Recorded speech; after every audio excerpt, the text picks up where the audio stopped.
And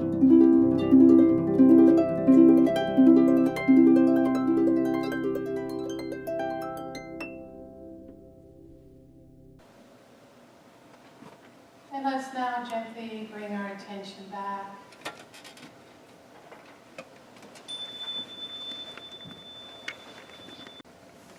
The wisdom principles of our teaching. How many of you are into the Olympics?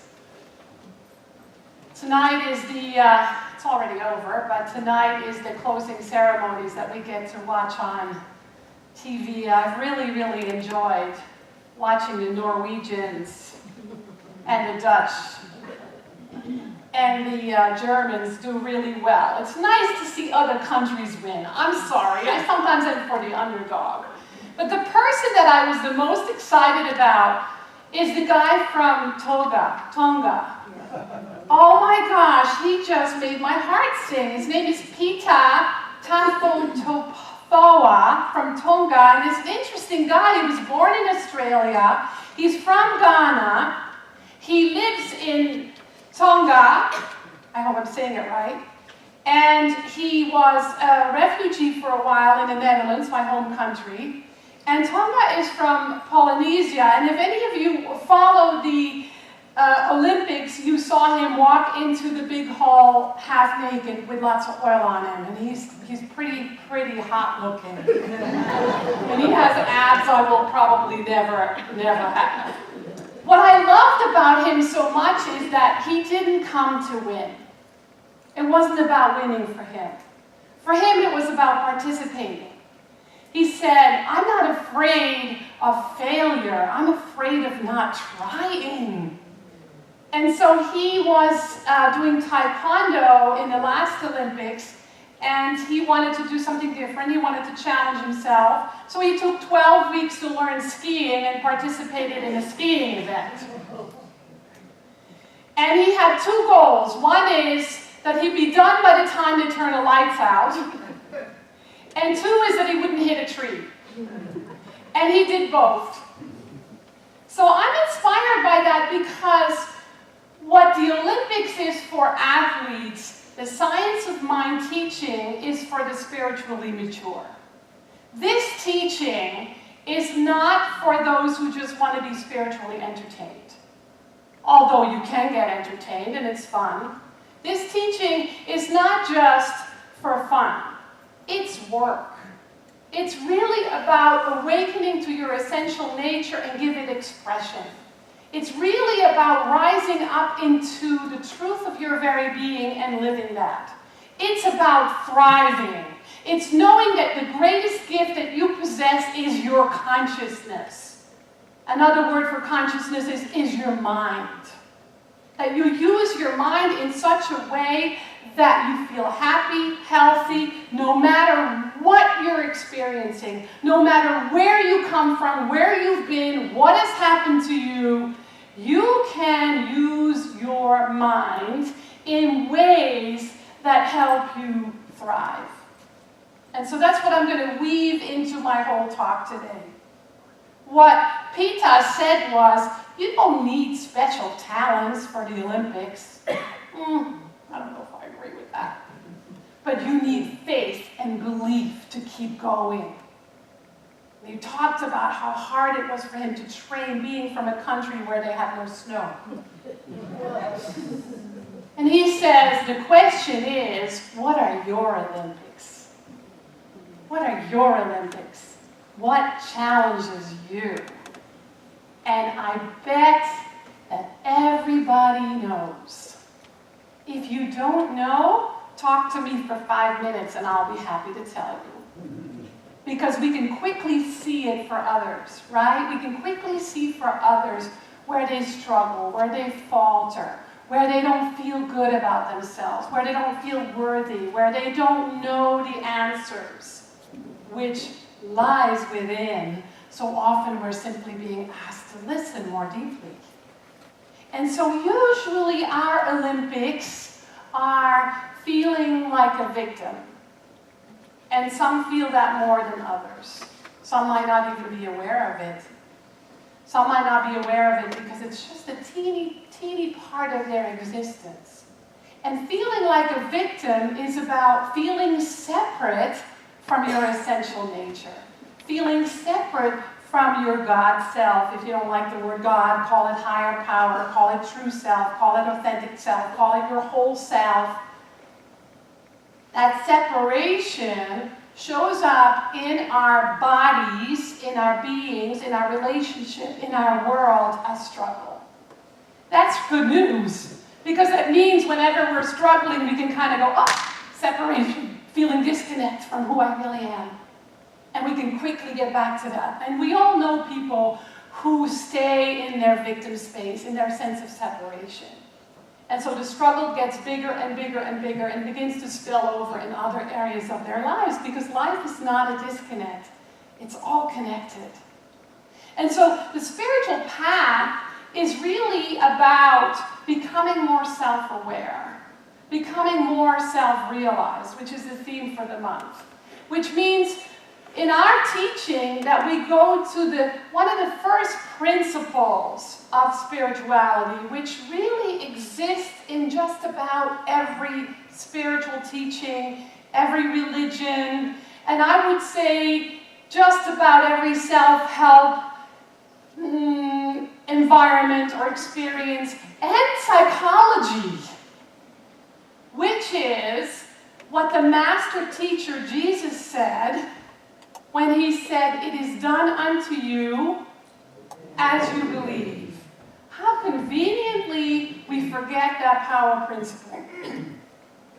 It is done unto me as I believe. The Science of Mind teaching says your belief is everything. Your belief system creates your experience. What you believe shows up in your relationships, in your health, in your work situation, in your bank accounts, in your vocation. So that to me is incredibly powerful, although it took me a few years being really pissed off at it, because the law was not my friend, and not understand how I kept going back for more of the misery.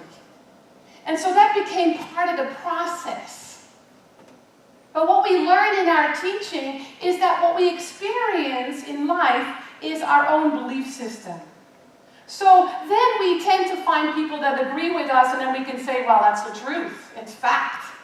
But what we know in our teaching is that belief systems are like magnetic, not just in our experiences, but with other people.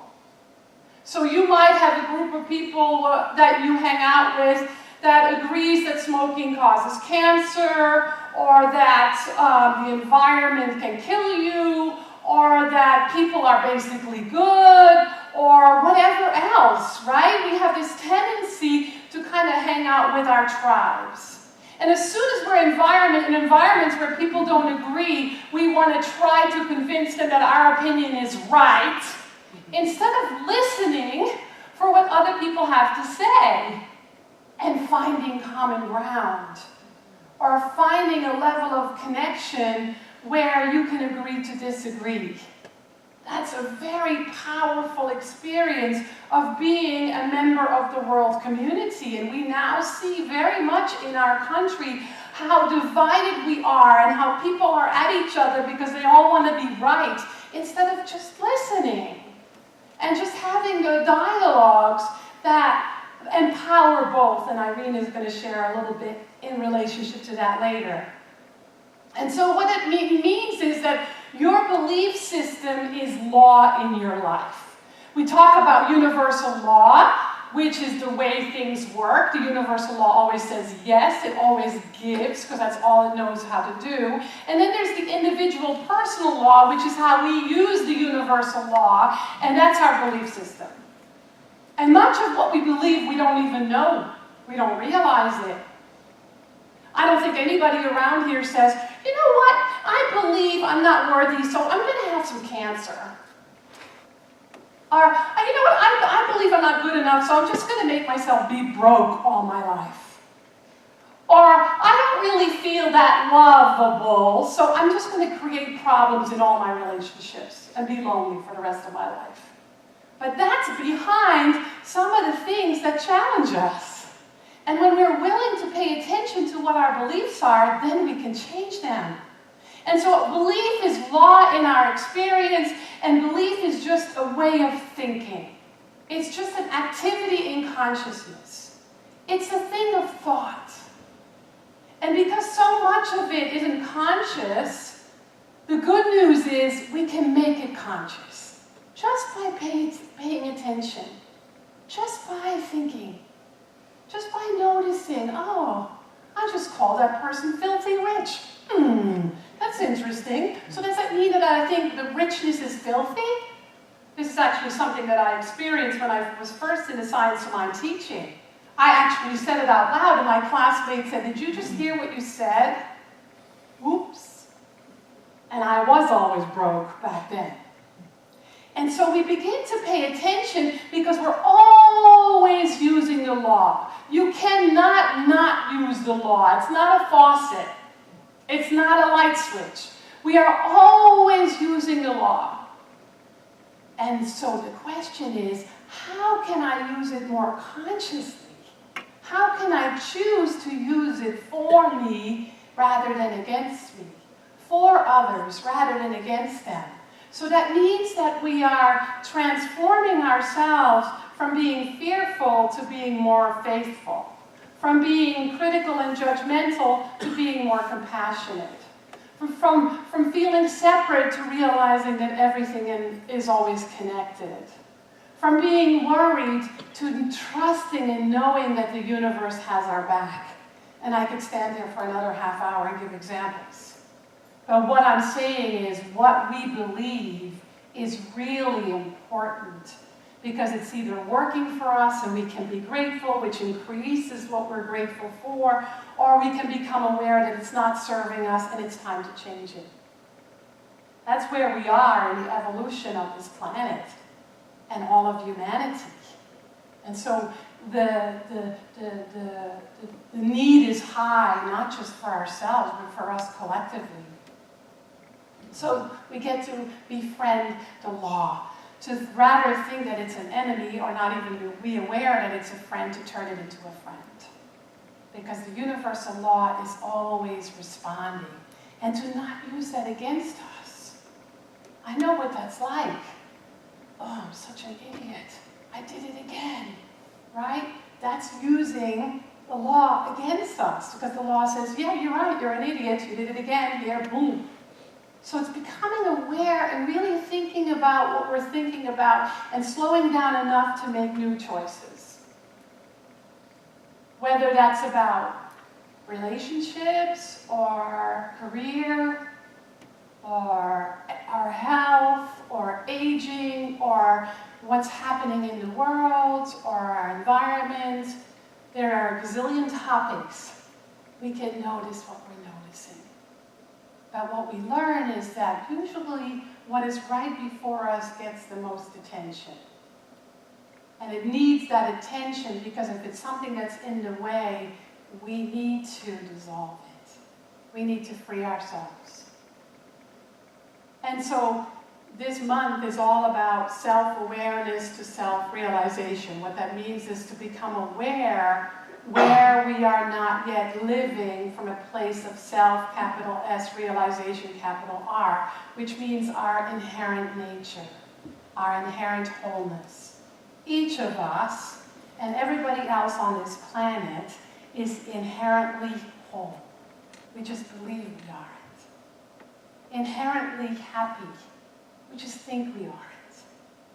Inherently free. We just feel bound by our conditioning. Inherently filled with joy. We just think we're depressed. We become to believe it so much that it becomes a block. And then the block becomes our new belief. Does that make sense?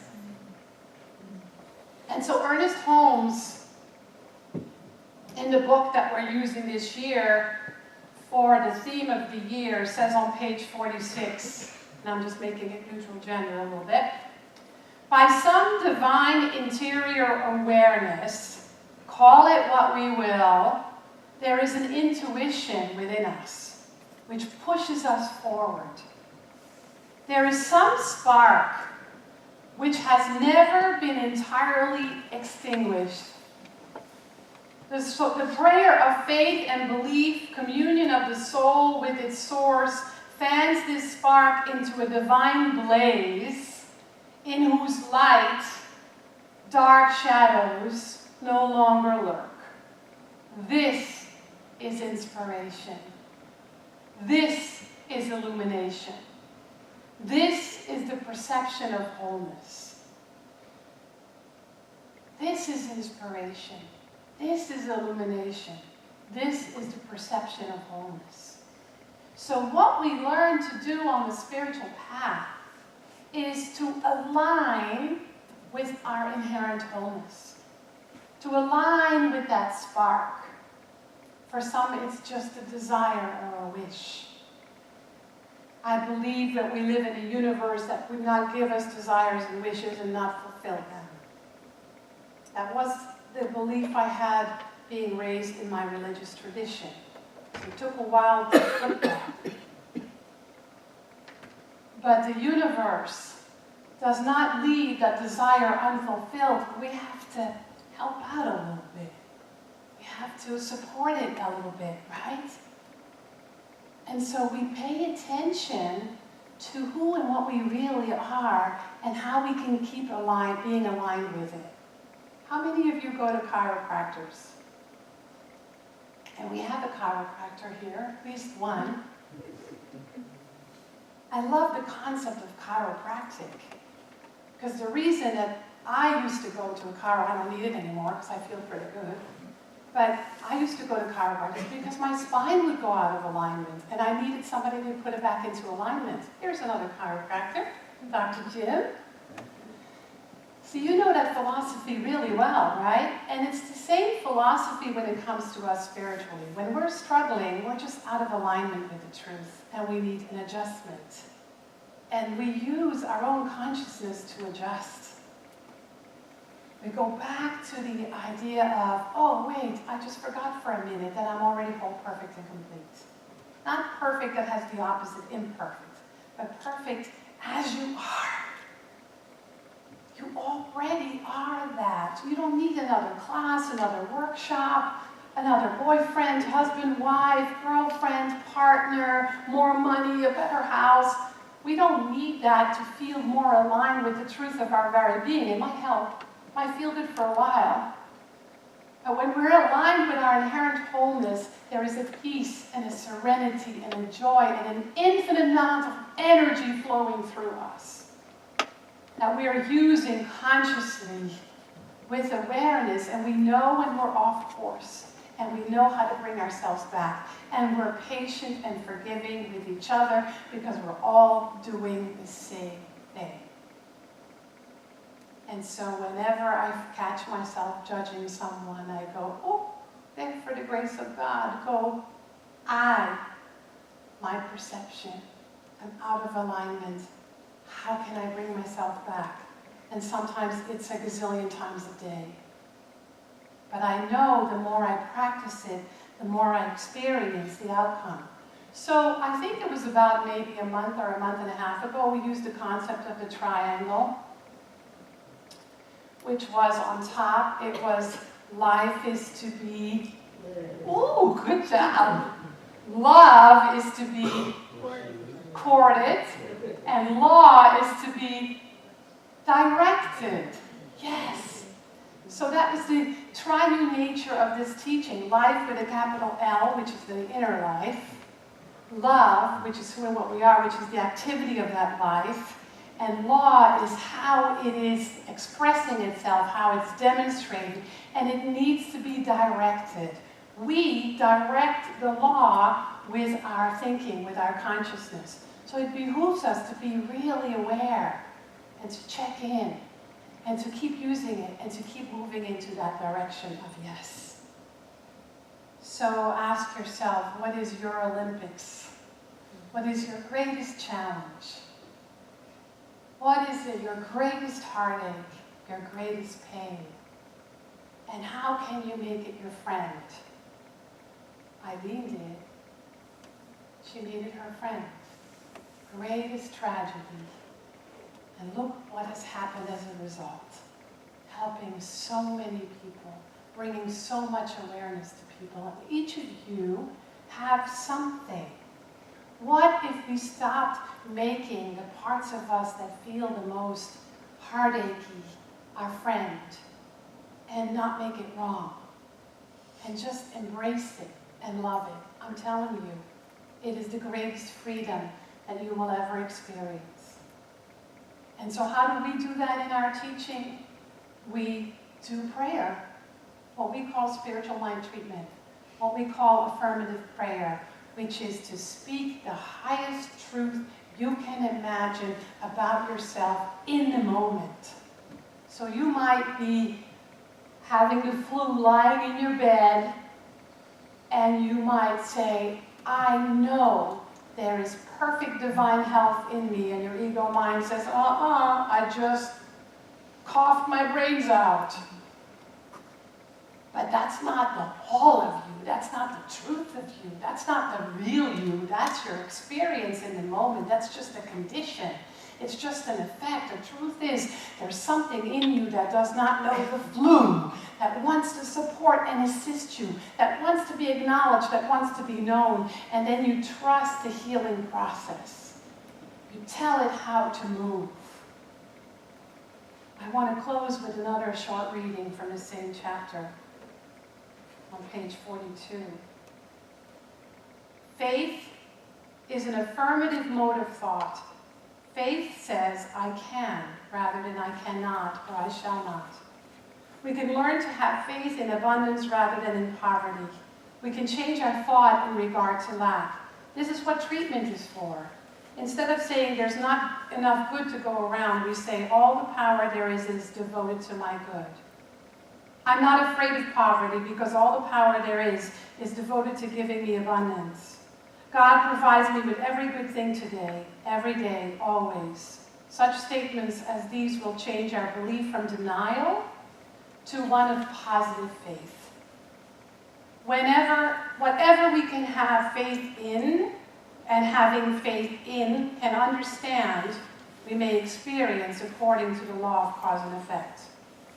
This law is immutable, invariable, unassailable, and absolute.